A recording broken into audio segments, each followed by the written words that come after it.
Today I'm going to be reviewing the film The Smashing Machine, starring Dwayne Johnson and Emily Blunt. It follows the life of Mark Kerr, one of the original UFC fighters, and the story of him and his relationship with his girlfriend Dawn, played by Emily Blunt. The buzz around this movie is it premiered at a film festival. Dwayne Johnson received a standing ovation. There's a lot of attention on Dwayne Johnson potentially being a frontrunner for awards when it comes time for award season. The question I have, and I imagine many of you have, is this the movie that The Rock separates himself from being an action hero and becomes Dwayne Johnson the actor and is seriously in contention for awards? Or is this just another biopic film that follows formulaic screenwriting and tropes? So let's start with the obvious. Dwayne Johnson, The Rock. He's known for action hero and for a muscular physique. In this movie, he plays Mark Kerr. And all the attention I've heard going into this film was that we've never seen Dwayne Johnson like this. This is a new role for him. And there are some incredibly tender emotional moments in this movie. He goes to a place sometimes that I didn't think he actually had the capacity to go to. There's one scene in particular where Mark Kerr has just overdosed on drugs. He's in the hospital, and his best friend comes to see him, and Mark's trying to put up a good front, and his friend says, "Stop it." And he just starts sobbing, pulls the cover-ups over his face. It was such a tender emotional moment. I actually was very moved by it. Apart from that, what I would say is Dwayne Johnson is playing a muscular guy who wrestles in a ring. He's playing himself. It's not a stretch. It's not something we haven't seen from him before. He's literally playing himself. So I don't agree with all the buzz that Dwayne Johnson has somehow reinvented himself. The other question I have from a filmmaking perspective and a casting perspective is, in the film, he's playing Mark Kerr, who was 28 years old, and he's in his 50s. So Dwayne Johnson is almost twice the age of the character he's playing, and he looks 50. No matter how much makeup they put on him, he still looks like a 50-year-old man. And in the ring, he moves like a 50-year-old man. He's very stiff. He's not very athletic. And if you watch any of the video of actually Mark Kerr fighting, he was very athletic and he was 28. I can't imagine why they chose a 50-year-old man to play a 20-year-old man. It doesn't work.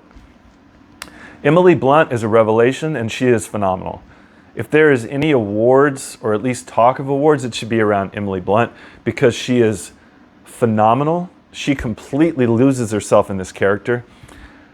Her character is so unlikable, and she's so good at playing the character that I actually wanted her to leave the film. That's how good she is at playing this character, that I actually wanted to not see her anymore. The other thing is they take this too far. They are so good together as actors, but they bicker the entire movie. Now, if I go into a grocery store and I see a couple bickering, I go the other way. If I can't get away from them, I just leave. But you can't leave the theater. These two bicker the whole movie. There's some occasional moments that are super sweet where you see the genuine love. They're just not enough, and there's no balance. And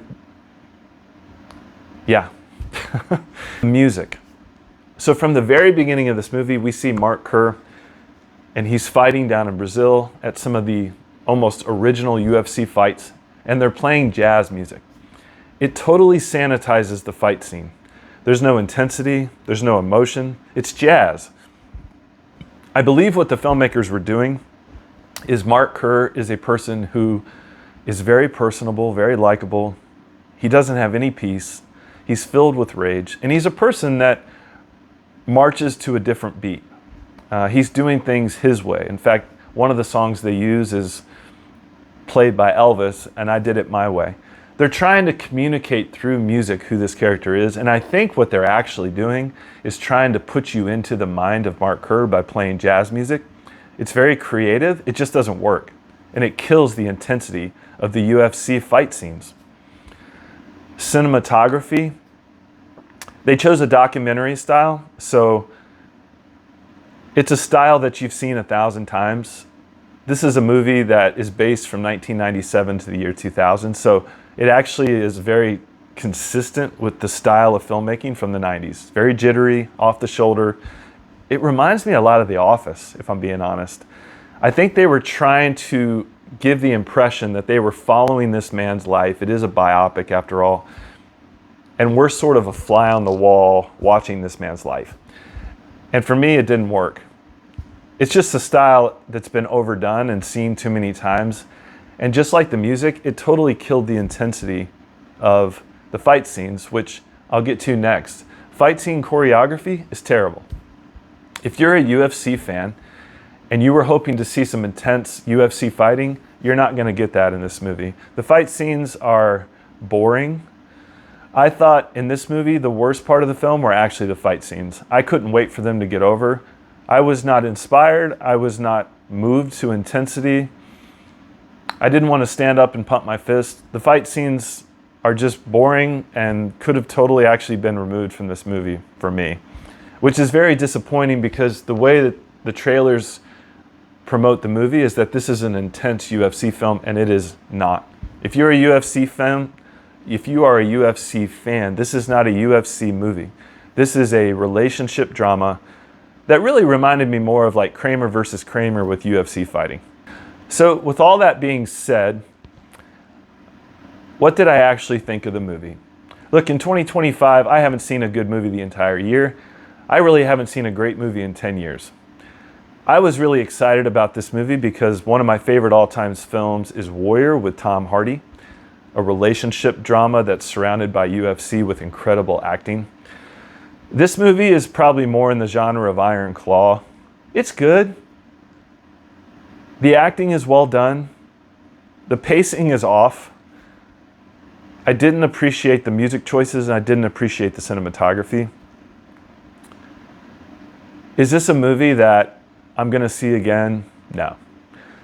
Is this a movie a month from now I'm going to remember? No. It definitely was a moving drama about relationships and mental and emotional illness and addiction. I think if I had gone into the film knowing what it was, I may have appreciated it more. But because I was going into the film expecting an inspirational sports film rooted in the origins of UFC, and I didn't get that, I was disappointed. The last thing I wanted to talk about is the message of this movie. For me, my favorite part of any movie is the message. Every movie has a message. I hate movies that are overt, that use a character's monologue to actually tell the audience the message as though we're not smart enough to figure it out. This movie is the actual opposite of that. The message in this movie is not only subtle, I would say the message is actually hidden in the movie. You have to pay attention. You have to be watching really closely. In the beginning of the movie, Mark Kerr explains to his girlfriend how important UFC fighting is to him. That the high of being in the UFC ring is everything he lives for. In the middle of the movie, him and his girlfriend go to the carnival and they go to the Destruction Derby. It's just a bunch of cars smashing into each other. And they show the crowd and they're all laughing and they're all excited. And Dwayne Johnson has this realization come over his face. Now, he doesn't say anything, but the realization is this me? Am I any different from this carnival act? And at the end, he loses a fight and he's in the shower and he turns around, but instead of crying like he did in the beginning of the film when he lost a fight, he actually starts laughing and the movie ends. My perspective of the message in this movie is that UFC fighting is barbaric. It doesn't matter. It's not important. And it's just a carnival act for the amusement of a mob that doesn't know any better. To be honest with you, I think the entire message of the movie is they are making fun of their main character. That it's not important. It doesn't matter. And it's just more of the same Hollywood elitist stuff that we have grown so tired of. But it's so subtle that you might not even pick it up. I genuinely think that they are actually trying to embarrass the main character in their own film.